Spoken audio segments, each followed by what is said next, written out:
नमस्कार। आज हम एक खास तमिल फिल्म गांधी कन्नाडी के हालिया रिव्यू की थोड़ी गहराई में जा रहे हैं। ये फिल्म शरीफ ने डायरेक्ट की है और हमारे पास जो स्रोत है वो है सिनेमा एक्सप्रेस का एक काफी डिटेल्ड रिव्यू। और दिलचस्प बात ये है कि रिव्यू फिल्म को लेकर ना मिलीजुली राय देता है।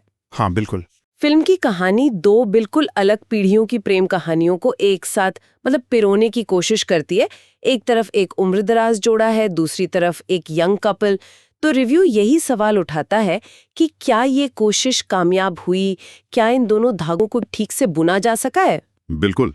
और देखिए, रिव्यू ने फिल्म को 3.5 स्टार दिए हैं, जो अपने आप में काफी कुछ कह देता है। मतलब इसमें कुछ बातें अच्छी हैं जिनकी तारीफ भी की है रिव्यू ने, लेकिन साथ ही कुछ ऐसी कमियां भी हैं जिन्हें नजरअंदाज करना मुश्किल है। तो चलिए इस रिव्यू के चश्मे से देखते हैं कि फिल्म कहाँ चमकती है और कहाँ थोड़ी फीकी पड़ जाती है।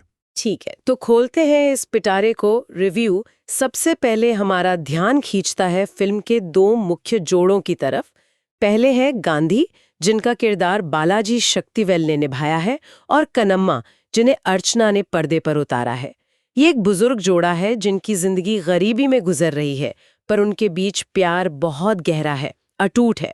रिव्यू उनकी कहानी को कहता है दिसंबर लव स्टोरी, एक ऐसी पकी हुई उम्र की प्रेम कहानी जो आजकल फिल्मों में कम ही दिखती है। हाँ, और रिव्यू सिर्फ इसे दिसंबर लव स्टोरी कहकर छोड़ नहीं देता।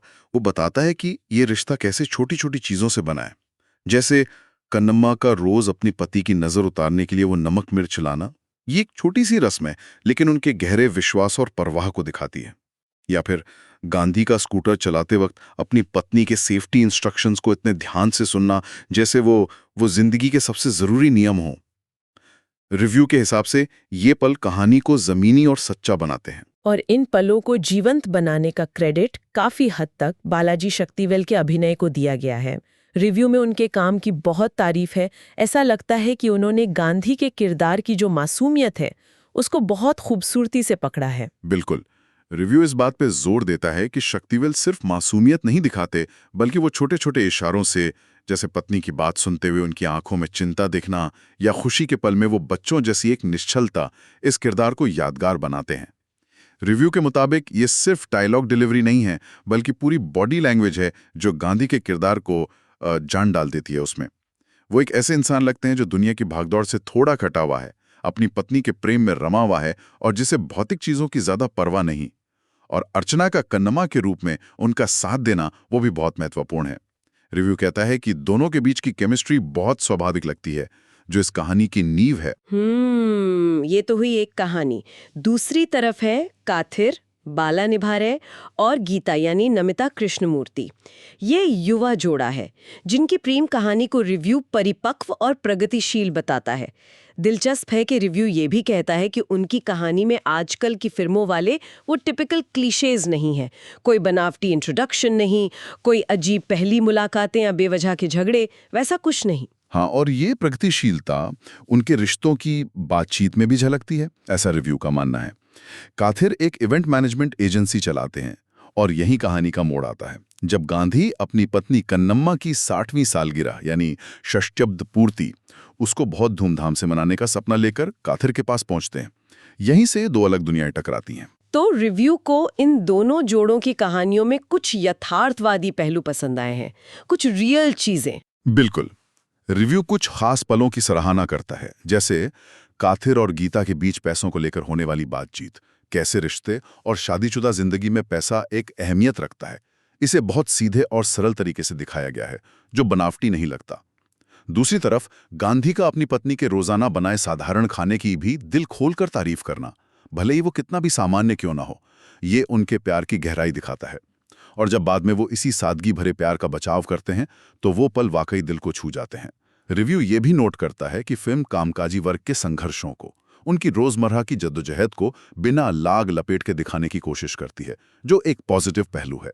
अच्छा, तो यहाँ तक तो फिल्म की ताकतें लग रही हैं। एक दिल छू लेने वाली बुजुर्ग प्रेम कहानी, दमदार अभिनय, कुछ यथार्थवादी पल, लेकिन फिर वो 2.5 स्टार क्यों? कहाँ चीजें गड़बड़ाने लगती हैं? यहाँ बात और दिलचस्प हो जाती है। रिव्यू का मुख्य तर्क ये है कि जब ये दोनों कहानियां, गांधी का नमा की दुनिया और काथिर गीता की दुनिया आपस में मिलती हैं या टकराती हैं, तो फिल्म अपनी लय खो देती है।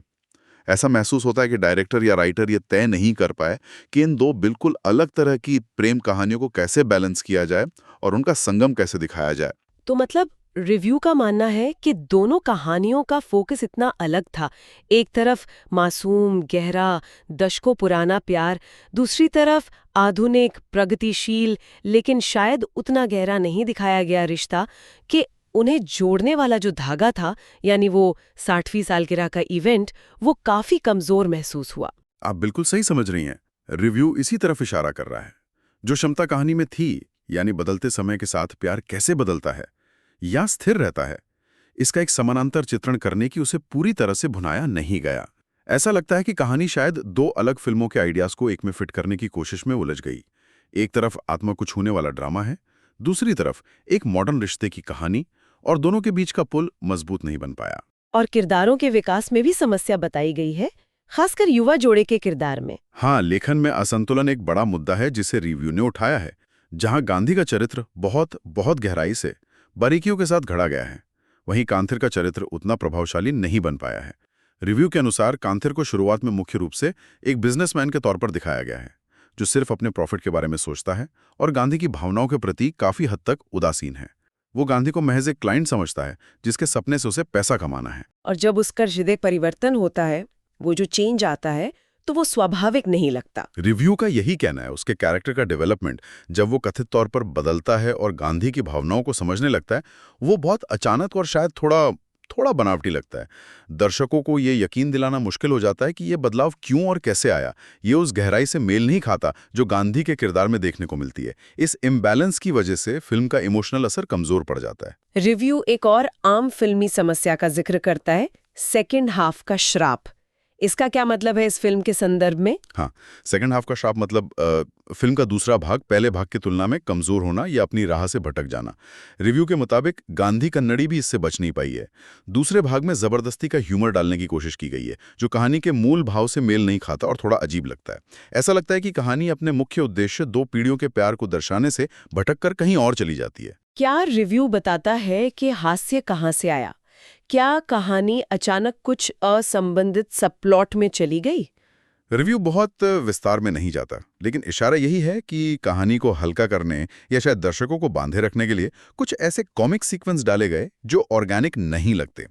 इसके अलावा रिव्यू ये भी कहता है कि फिल्म एक पॉलिटिकल स्टैंड लेने की कोशिश करती है, लेकिन उसे ठीक से एस्टैब्लिश नहीं कर पाती है। वो कुछ मुद्दों को छूती तो है, पर उन पर कोई स्पष्ट स्टैंड नहीं लेती, बस गोलमोल बातें करती रह जाती है। इससे ना तो वो राजनीतिक टिप्पणी प्रभावी हो पाती है और न ही कहानी को कोई दिशा मिलती है। ये दिलचस्प है। और एक और गंभीर आलोचना है डेथ बेटिंग को लेकर। ये क्या है और रिव्यू इसकी आलोचना क्यों कर रहा है? हाँ, ये एक महत्वपूर्ण बिंदु है। डेथ बेटिंग का मतलब है कहानी में जानबूझकर ऐसे संकेत देना या माहौल बनाना कि कोई मुख्य पात्र, खासकर कोई प्यारा पात्र, मर सकता है, ताकि दर्शकों में टेंशन और इमोशंस पैदा किए जा सकें। रिव्यू इसकी तीखी आलोचना करता है। समीक्षक इसे इमोशनल बैसाखी की तरह इस्तेमाल करने पर सवाल उठाते हैं।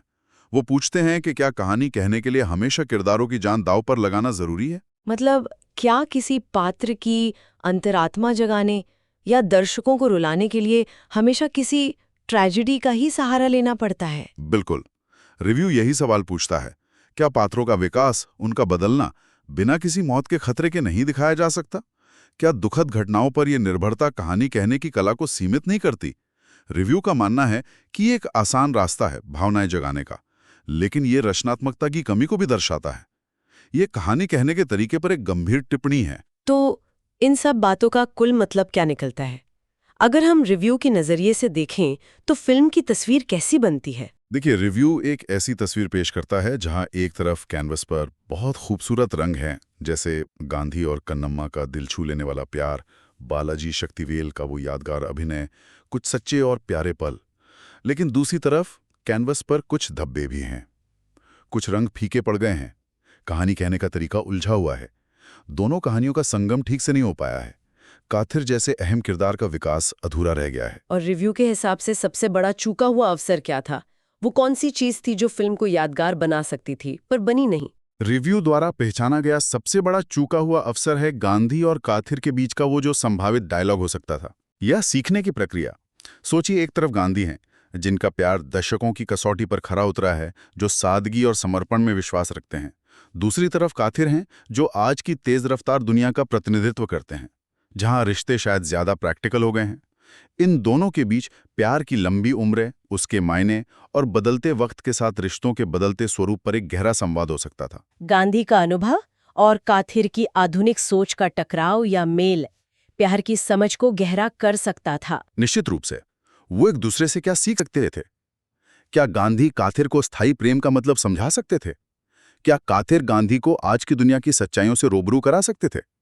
रिव्यू का मानना है कि अगर इस पहलू को ठीक से खोजा जाता तो वह एक शक्तिशाली और यादगार कहानी होती, लेकिन फिल्म इस संभावना को पूरी तरह से तलाशने में चूक गई, ऐसा रिव्यू का निष्कर्ष है। रिव्यू में अभिनेता बाला को लेकर भी एक टिप्पणी है, उनके वास्तविक जीवन से जुड़ी हुई। हाँ, रिव्यू इस बात का भी संकेत देता है, और इसे समीक्षक की एक व्यक्तिगत टिप्पणी के तौर पर ही देखा जाना चाहिए, कि शायद ये फिल्म अभिनेता बाला के लिए एक तरह का शैडो प्रमोशन भी हो सकती है।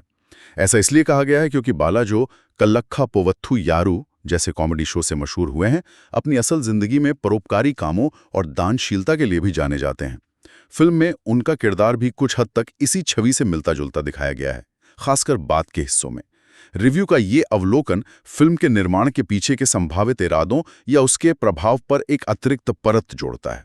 हालांकि ये मुख्य कहानी की आलोचना से थोड़ा अलग है, इसे बस एक साइड नोट की तरह मेंशन किया गया है। तो कुल मिलाकर रिव्यू का अंतिम फैसला क्या है, सार क्या है? रिव्यू का अंतिम निष्कर्ष काफी स्पष्ट है। फिल्म की कहानी कहने की शैली में जो भ्रम और उलझन है, वो एक संभावित भावनात्मक और आत्मा को छूने वाले नाटक को बिखेर देती है। जो कहानी दर्शकों के दिल में उतर सकती थी, वो अपनी ही कथात्मक कमजोरियों और असंतुलन के कारण उस मकाम तक नहीं पहुंच पाती। इसलिए 5 में से 2.5 की रेटिंग दी गई है, जो फिल्म के वादे यानी प्रॉमिस और उसकी निराशा यानी डिसअपॉइंटमेंट के मिश्रण को दर्शाती है। कुछ अच्छा जरूर है, पर बहुत कुछ ऐसा है जो काफी बेहतर हो सकता था और नहीं हो पाया। तो इस पूरे विश्लेषण से जो मुख्य बात हमारे सामने आती है वो ये है कि गांधी कन्नाडी में एक मार्मिक कहानी की क्षमता थी। खासकर बालाजी शक्तिवेल के शानदार अभिनय के जरिए बुजुर्ग प्रेम का चित्रण दिल जीतता है।